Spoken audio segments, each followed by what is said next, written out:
wàhálà ẹ̀ sì pọ̀ lórí ká má pa Alangba mọ́ sàwọn fámìlì ẹ̀ jálàǹgbà sálàǹgbà làwọn fámìlì ẹ̀ tó ń pariwo ẹ má pa Alangba mọ́ we continue to pa Alangba we continue to pa Alangba tó bá jẹ́ pé àwọn fámìlì ẹ̀ lálàǹgbà tá à ń pa lọ bínú kú ọlọ́run kan sọ ní Al-Qur'ani pé alẹ́dí ìjà alàlákùnmólé àní àmàlẹ́ tàríkà bó mí ní àwàmílẹ àtàkùrú náà a ṣe àwọn dábàá fún ìtẹ́ máa gan bẹ́nu wọn ìtẹ́ tó máa jẹ́ bẹ́nu wọn tá a bá wá ń pa Alangba só ti wá sọ adẹ́lẹ́bọ orí rẹ̀ ò pé o ní làákàyè jẹ́ kí n já ẹ sí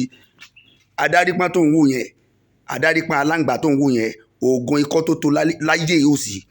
ẹni tí wọ́n bá fi kọ́ sí kódà kó jẹ́ pé ikọ́ yẹn spiritually ni wọ́n fi ṣe èèyàn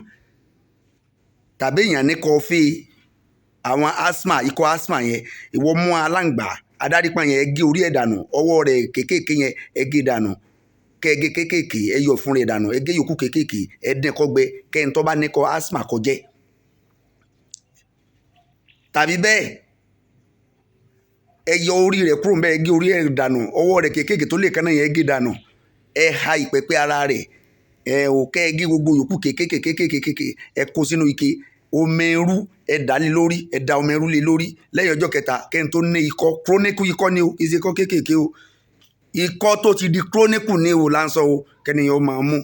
kọ́ máa mú kí wọ́n á sọ àwọn òpònú kan sọ pé ẹ má mọ̀ máa lọ ilé kí ó bá ti ń pa Alangba àwa ń pa Alangba and we continue to pa Alangba àwa ń pa Alangba and we continue to pa Alangba tó bá jẹ́ pé mọ̀lẹ́bí rẹ̀ l'Alangba tá à ń pa lọ bínú kú dẹ́dẹ́rin òpònú.